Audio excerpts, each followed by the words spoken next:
All right, yeah, thank you guys for being here. I know we're still a week out from today, so we haven't exchanged depth charts as of today. I think that's going to happen probably the next couple of days, so we really can't talk about much about depth chart issues from either side, either team, us or them. Once we get that, obviously we'll put that out probably midweek, and then we'll probably know a little bit more about that. Couple things for us.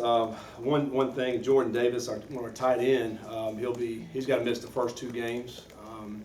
When we first got here, he was going to put on his own academic probation. He was going to miss 4 games, but then got enough hours to where they cut it back to 2 games. So he's going to have to miss the first 2 games. That's what kind of hurts our tight end room a little bit there. But he's been practicing, looking good, doing a lot of good things, and so he'll be back for our 3rd game of the season. And then PJ Blue is a player that he got hurt about a week ago, hurt his knee. We found out it's an ACL, so he'll be out for the rest of the season. He's had surgery and getting that thing back on the mend. So those are two things that we needed to put out there. I think overall coming out of camp, pretty healthy. PJ Blue was really the one that was that's out for the season. Everybody else will be back. A couple guys that are dinged, but they'll be back here in the next week or 2. Malik's been back at practice. Came back, I think 3 or 4 practices ago, and every day he's doing more and more and more. So he'll be back in the mix. I think just looking at the rest of the team, but we're fairly healthy coming out of camp, even though it was a pretty physical camp. And looking at the numbers of scrimmage plays that we had when we were actually tackling, I think that's a big issue when you start the season, is the tackling part. I think as you watch that Saturday night, watching the Florida-Miami game, wasn't great tackling out there. Both defenses flew around and were fast, but you could see a lot of missed tackling, and I think that's just early in the season. I think that's what you're going to see from a lot of teams, just the way we practice now. And that's the one thing that that's the unknown, is tackling. And then I think also the first games, it's also the sloppiness of first games. I think sometimes, the NFL gets so many preseason games, and college we don't get that. We have to scrimmage each other, and all of a sudden you're coming out and you're playing a game, and you don't look as sharp as you'd like to look. And as a coach, that's always something that you're shaking your head at. With the false start penalties, I'm talking pre-snap penalties. And that's the one thing that we're trying to harp on, just so we play a clean game, and taking care of the football and eliminating those pre-snap penalties, I think is huge. Gives you a chance, and so it's very frustrating when that doesn't happen. But we're excited about heading into this week and getting ready to play Notre Dame. We'll open up with questions. Scott, has Malik done enough to be able to play, or are you going to have? I mean, obviously you said he's in the mix, but yeah. Will Juwan be your starter on Monday night? Well, with the time that he's missed, Malik, Juwan will start for us, and a lot of it's going to depend on how he does over the next couple of days. And but he's looking good. I mean, he's throwing the ball, he's doing a lot of things. Which with Malik, his strength is running, and so you want to be able to do that at 100%. And so we'll know a lot more by the end of the week with Malik, as whether or not he'll be there.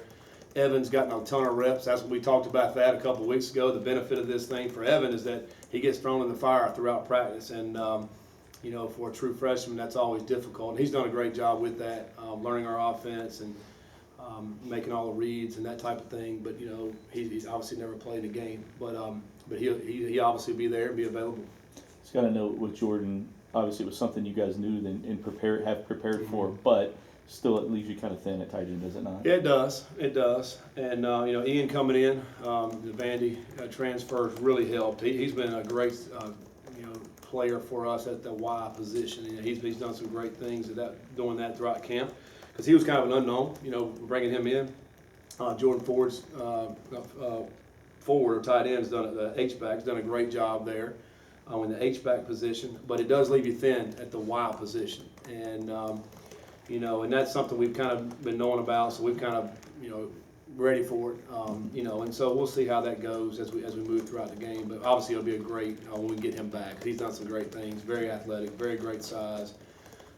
Made a spectacular play on Saturday at practice in the red zone. He does a lot of good things, and he's a guy that when we got here, people were like, attitude, this or that, and, you know, but he's been great. He's worked his tail off all off season, and you know, for the opportunity, like I said, he got those extra hours he needed to eliminate the 4-game suspension just to get the 2. And shoot, he's excited to try to get out there and have an opportunity to play his senior year. You are a part of what's generally regarded as the biggest upset in contemporary college football. And I'm wondering if there's anything that you, in preparation for Notre Dame, that you can take and apply to the Cards opener against Notre Dame.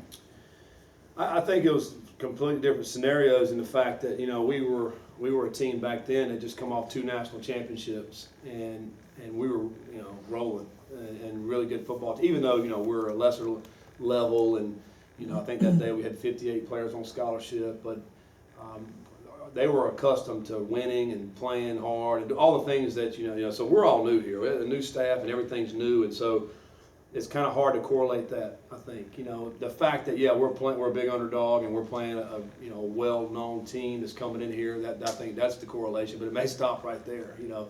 You know, we have not seen our guys play a game yet. You know, we don't know how they're going to go out and react in a game situation.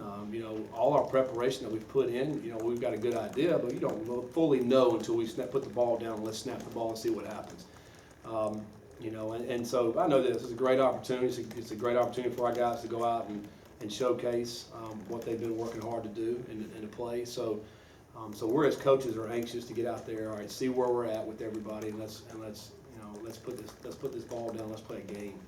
I think anytime you go through a camp like this and an off season, you know, particularly with all the change that we've had with the coaching staff, and then the kind of year that Louisville had last year. I mean, everybody's ready to step up and play a new season.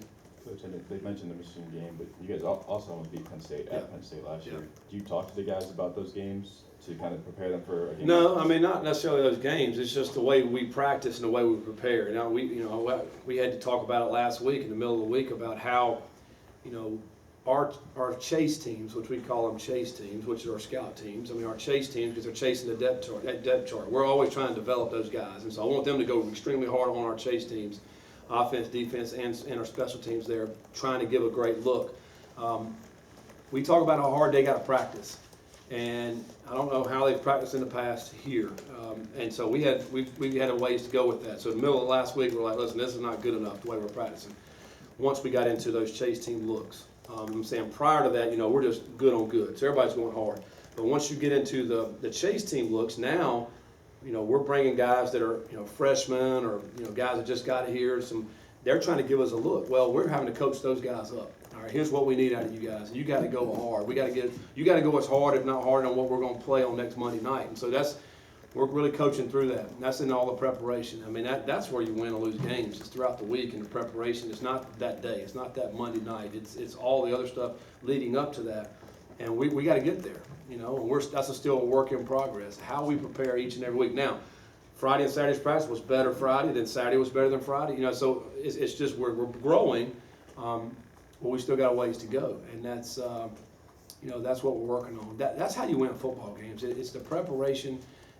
The speed of the game, that's the one thing that's hard to simulate, and so that's why we got to go fast and hard. I know sometimes teams, you know, they don't hurt our starters, don't hurt, you know, these guys. You guys give us a look, but don't really hurt those guys. Well, I want our chase teams to go hard, wide open, and sometimes if you're hitting our guys, that's fine. That's football, right? We got pads on, we're just playing football. That's the way we coach our guys, and so we got to get better at that, and we have over the last 2 practices. But we got to continue to do that, and that'll be something that we have to develop over a period of time. Scott, what's concerns If you guys have a question, raise your hand so they can bring the mics to you guys, please. Oh, sorry. Coach. Well, raise your hand. Bring it in. Yeah. Opening week for us too. What's concerned you the most about Notre Dame when you're looking at this? I think just their overall size and speed. I mean, when you look at that, you know, it's what we going back and looking at last year, and some of these guys that are 6'4", 260, playing linebacker. I mean, that's pretty impressive, the size and speed that they have. Because when you have that length, you can cover a lot of ground. I'm talking defensively, and they're coached well. I mean, these guys are where they're supposed to be, and then they play hard. And they're coached well. They've played in huge games, big games. obviously just came off of, the Final Four last year, and a team that was outstanding all year. And particularly when you look at, I think it was their Wake Forest game, their fourth game, when they made the change at quarterback and they brought the Book kid in. I mean, their scoring went up the rest of the season after that point. I mean, so he's a threat. What he brings to the table. They have 4 starters back on offensive line that are solid up front, big guys that can move. It's just a talented team. I mean, Notre Dame, every year they go get the best players throughout the country. And, so it's like whenever they do lose some guys, I mean, the next guys that are in are just as good. Coach Kelly and his staff have done an outstanding job. They've built great depth. I think he may have been, he's one of the longest tenured guys there, and that's a tough job there. You just scrutinize everything that you do. He's withstood that with those naysayers throughout, in the middle there, and done an outstanding job.